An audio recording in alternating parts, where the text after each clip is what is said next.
So first off, before we get started, I've got to show you this light that I just purchased. It's $120 and I'm loving using it as an accent light.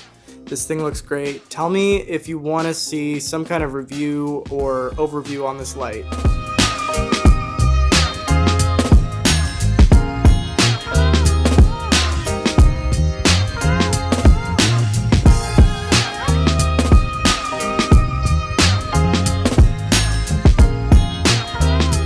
What's up? My name is Austin Black and I want to make kind of a follow-up video to my last video about dual wielding Sony A7 Mark IIIs. I loved everyone's reaction to that video.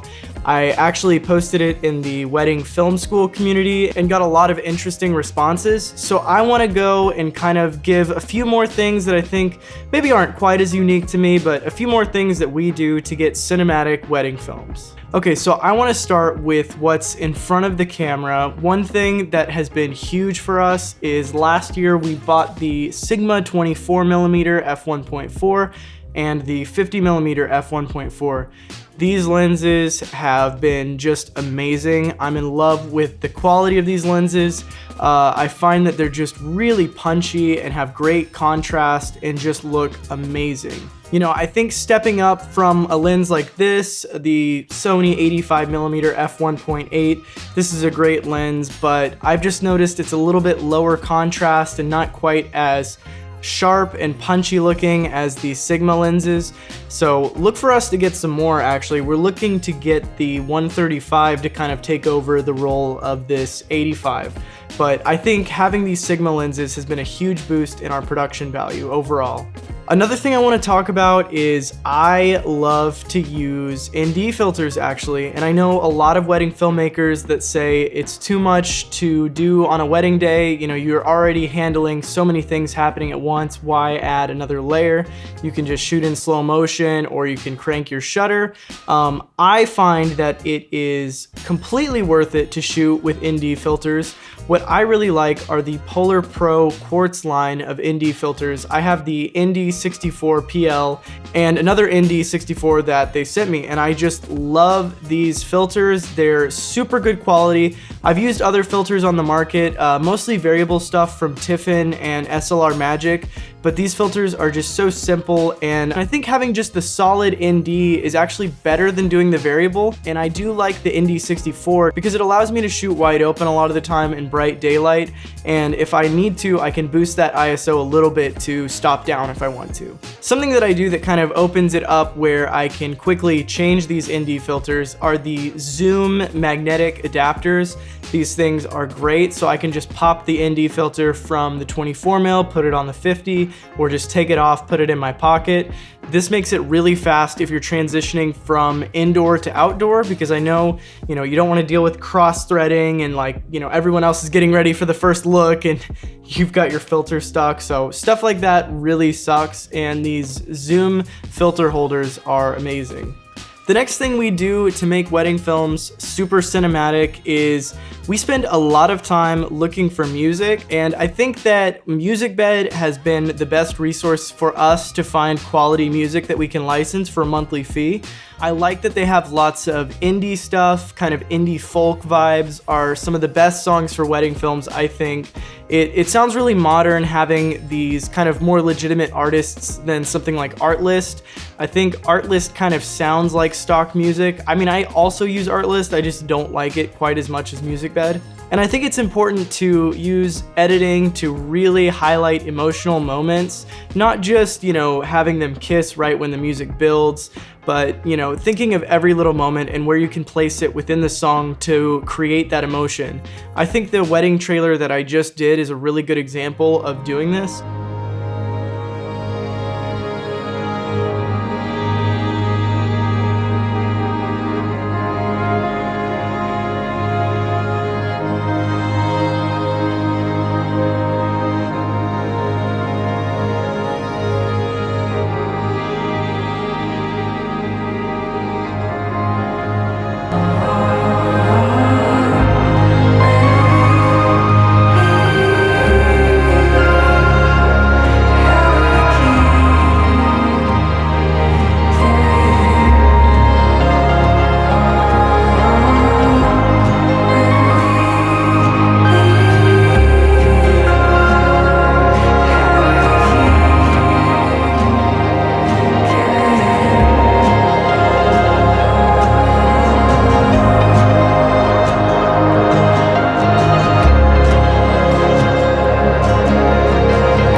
So I hope it really showed that it's more than just cutting to the beat, but it's highlighting these emotional moments with parts of the song. There's a specific moment that I really love where the track switches to an acoustic outro, and right on that cut I switch to this super cinematic filmic shot of the bride and groom kissing, and I think it's just a great emotional moment and a great way to end that trailer. I think a lot of people should think a little bit more dynamically when it comes to establishing shots.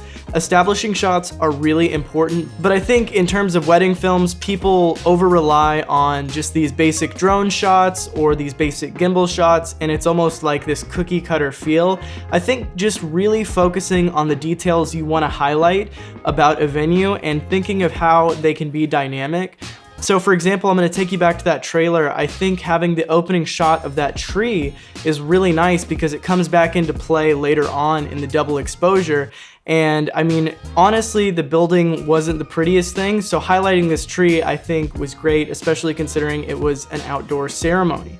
Another thing that I kind of like to do is sometimes shoot detail shots with the drone rather than an ultra wide. I think that this adds kind of a dynamic layer of like, oh, how did they get this shot? Oh, what did they do here? If, you know, you're close up with the drone instead of just, you know, this basic wide shot.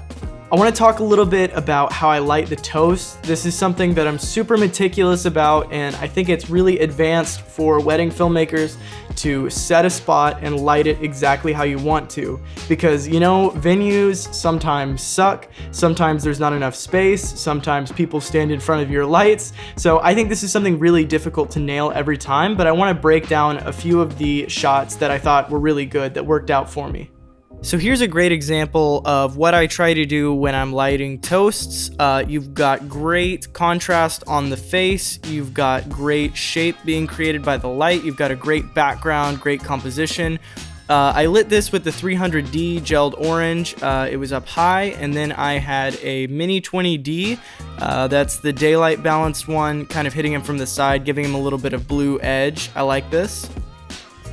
This second example isn't quite as good, but I think the composition really shined. I was lighting him only with the mini 20D, and you see the cast is a little bit too daylight on him.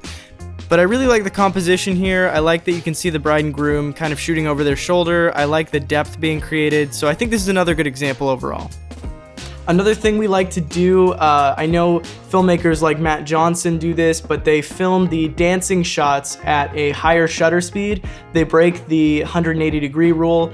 I like to shoot at 1/100 during the dancing, and I think this creates a little bit more just intense motion and makes everything look more action-packed, like more is going on, especially if you're up kind of close to people. You know, it could be one of those weddings where not a lot of people are dancing, but you can make it look like more of a party if you shoot at a higher shutter speed and you get really close to people. Now, one thing about this that is really frustrating is, again, if the venue has some low quality uplighting or low quality string lights, a lot of the time you're going to run into horizontal banding or flicker. You just kind of have to roll with it. It's super frustrating. It's honestly one of the more irritating things to deal with as a filmmaker, but you know, you just kind of have to lower that shutter speed. You don't really have a choice in those situations.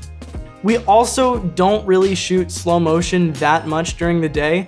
There are certain moments that I know that I want to capture in slow motion and slow down, but it's very important for me to only shoot slow motion when I intend to slow it down after the fact. So, you know, all my detail shots, all my exterior shots, I don't shoot any of that slow motion because I can get that smooth. I can do that naturally and maintain the 4K image quality and also maintain the 24 frames per second. Because it's very obvious if you play back 1080p 120 frames per second footage on a 24p timeline, it looks super out of place. It looks ultra hyper smooth, like a reality show or something, and I think it's kind of a bad look. And finally, something that I've been incorporating lately is coming into a shoot with at least one cinematic concept that you've kind of briefed the couple with. I have a few examples that I've done recently. I've brought vintage lenses on a shoot with the intention of getting this more filmic look, adding some heavy film grain, stuff like that. I have come into a shoot doing a double exposure. Another thing that I like to do is to get a little bit of an extra staged session is at nighttime to bring out one of my Aperture Mini 20s and backlight the couple and shoot that.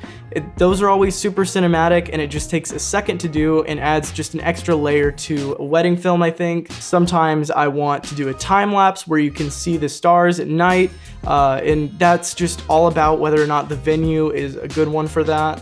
Then there are also certain lighting scenarios that I thought were interesting. There was an exit that we filmed once where I said, hey, pull around the corner and we want to get a couple of dynamic shots of you guys.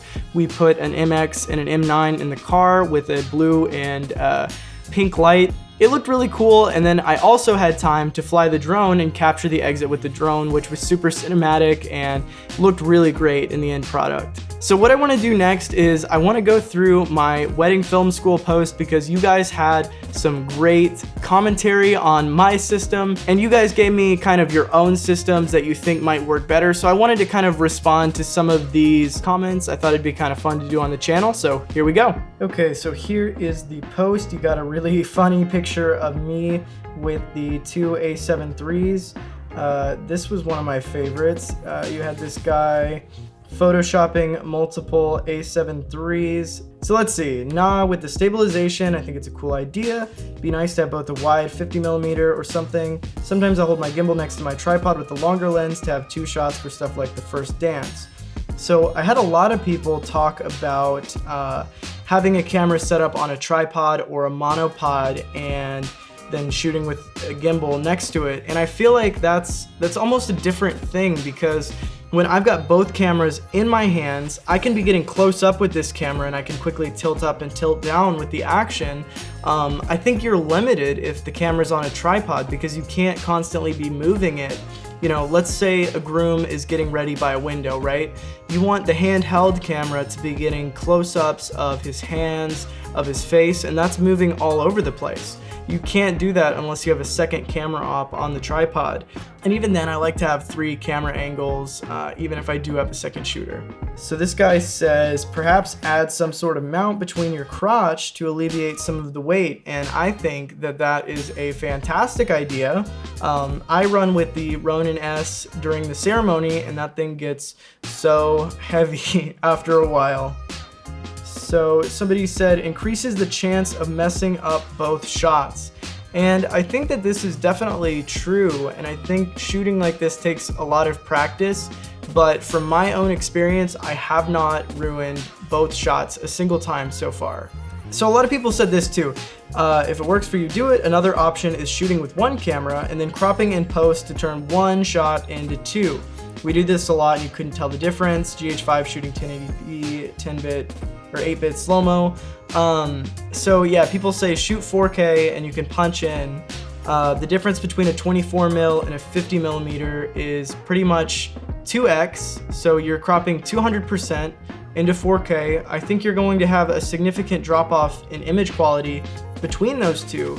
And I think that the audience would realize that it could be a jump cut because there's no change in perspective.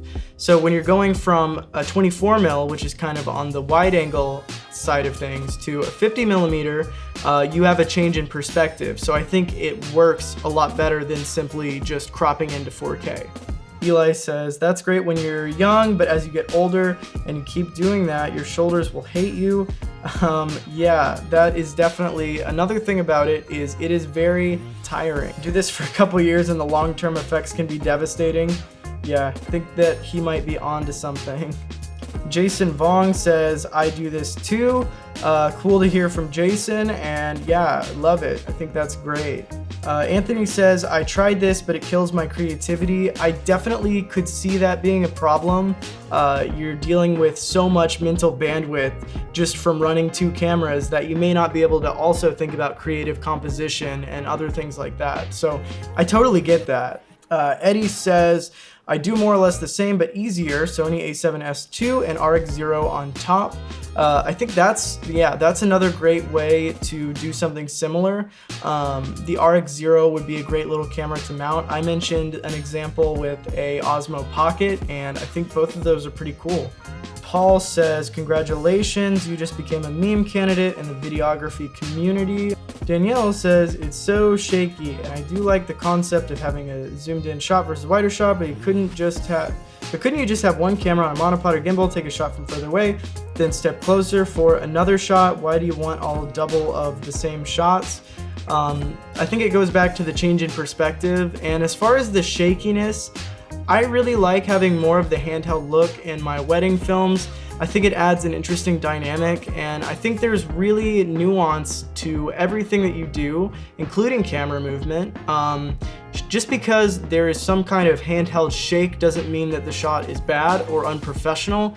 I think that it breaks up the monotony of every shot being a gimbal shot, and I think you can kind of highlight certain emotional moments in a better way with handheld than you could with a gimbal or a tripod or a monopod. So there are a couple people who have cameras mounted on top of cameras. That's pretty interesting. One thing that I've done a few times is I've shot completely different directions with these two cameras. So there was an Indian ceremony that we did where the groom came up on a car and the bride and her family were forming this receiving line, and so I filmed in both directions as the groom was arriving, and I was showing the bride as well, and I think that worked out pretty well, and you couldn't really do that with just a camera mounted on top of a camera, but I do think that's cool. I like the concept still. Someone said, I do this too, but I actually shoot photo and video at the same time. That sounds like it's almost impossible to do. One thing that I'm kind of considering doing on the channel is some kind of, it could be wedding films, it could be just your professional work, but I'd love to do some kind of video critique. So if you could leave in the comments or message me on Instagram, let me know if you're interested in anything like that. And as always, my kit page is a great way to support me. I get a small commission from all those items. Anyways, that is it. My name is Austin Black, and I'll see you in the next one.